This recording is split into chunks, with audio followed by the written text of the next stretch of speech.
దేవీ నవరాత్రుల్లో 6వ రోజు ప్రసాదం రవ్వ కేసరి చేయడానికి స్టవ్ పైన ప్యాన్ పెట్టేసుకుని 1 టేబుల్ స్పూన్ నెయ్యి వేసి కొన్ని జీడిపప్పు కిస్మిస్ వేసి వేయించేసుకొని పక్కన పెట్టేసుకోండి. ఇప్పుడు ఇదే నెయ్యిలో అరకప్పు బొంబాయి రవ్వ, సూజీ అంటారు కదా, ఉప్మా రవ్వ, లో ఫ్లేమ్లో కలుపుకుంటూ కమ్మటి వాసన వచ్చేంత వరకు వేయించుకోవాలి. ఈ రవ్వను కూడా తీసి పక్కన పెట్టేసుకొని ఇప్పుడు ఇందులో 2 కప్పుల నీళ్లు పోసుకోవాలి. ఇందులోనే 1 టేబుల్ స్పూన్ నెయ్యి కూడా వేసేసి ఈ నీళ్ళని మరిగించుకోవాలి. నీళ్ళు ఇలా మరుగుతున్నప్పుడు మనం వేయించుకున్న బొంబాయి రవ్వ ఉంది కదా, అది వేసేసుకుని వెంటనే కలిపేసుకోవాలి. ఉండలేమి లేకుండా బాగా కలిపేసుకోవాలి. ఇది కొంచెం దగ్గర పడేంత వరకు కలుపుతూ ఉడికించుకొని ఇది కొంచెం దగ్గర పడిన తర్వాత మూత పెట్టేసి లో ఫ్లేమ్లో 2-3 నిమిషాల పాటు ఉడికించుకోవాలి. 2-3 నిమిషాల తర్వాత చూడండి రవ్వ చక్కగా ఉడికిపోయింది కదా. ఒకసారి ఇదంతా బాగా కలిసేలాగా కలిపేసుకుని ఇప్పుడు ఇందులో 1/4 కప్పు పంచదార వేసుకోవాలి. మనం అరకప్పు రవ్వ తీసుకున్నాం కదా, 1/4 కప్పు పంచదార వేసుకోవాలి.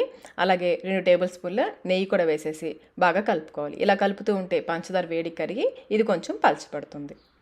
పంచదార పూర్తిగా కరిగిన తర్వాత మంచి ఫ్లేవర్ కోసం 2-3 యాలకులు మెత్తగా దంచి వేసుకోండి. అలాగే నేను కొంచెం ఫుడ్ కలర్ వేస్తున్నాను. ఫుడ్ కలర్ పూర్తిగా ఆప్షనల్, కలర్ కోసం మాత్రమే, టేస్ట్ ఏమీ చేంజ్ అవ్వదు. ఈ కలర్ అంతా బాగా కలిసేలాగా కలిపేసుకుని ముందుగా మనం వేయించి పెట్టుకునే జీడిపప్పు కిస్మిస్ ఉన్నాయి కదా, అవి వేసేసుకోవాలి. అలాగే చివరిగా 1 టేబుల్ స్పూన్ నెయ్యి కూడా వేసేసి బాగా కలిపేసుకోవాలి. బాగా కలుపుకున్న తర్వాత మళ్ళీ మూత పెట్టేసి 2-3 నిమిషాల పాటు లో ఫ్లేమ్లో ఉడికించుకోవాలి. కన్సిస్టెన్సీ చూడండి, ఈ విధంగా కొంచెం పలచగా ఉండేలాగా ఉడికించుకుని స్టవ్ ఆఫ్ చేసేసుకోవాలి. అంతేనండి, నవరాత్రుల్లో 6వ రోజు ప్రసాదం రవ్వ కేసరి రెడీ అయిపోయింది.